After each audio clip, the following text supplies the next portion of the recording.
Welcome to Chillin' 101. We hope this video helps. You start by preparing audio and routing so Vocalign can compare two signals. Open your project, set sample rate, and import both reference and dub takes. Once done, duplicate the dub track for a safety copy, then insert the Vocalign O on the dub track and route the reference into the plugin's target input or sidechain. Make sure Logic's plugin latency compensation is enabled.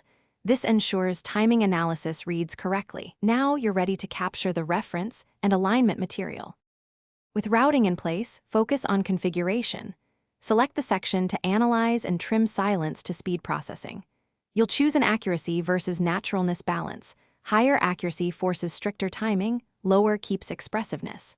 Once set, capture the reference inside Vocalign and capture the dub, then run the align operation. Listen through the processed result with bypass toggles and solo dubs. Make iterative tweaks to look ahead, search range, and tightness until phrases snap into place without sounding quantized. When happy, proceed to commit. After confirming the align take, commit the output by rendering or bouncing the process dub to a new audio file so edits are non-destructive. Once rendered, listen through full mixes. Apply small manual edits, transient preserving fades, or micro-time nudges where alignment produced artifacts. If you encounter timing artifacts or phasing, make sure project sample rates match, raise the search range, or reduce accuracy for a gentler fit.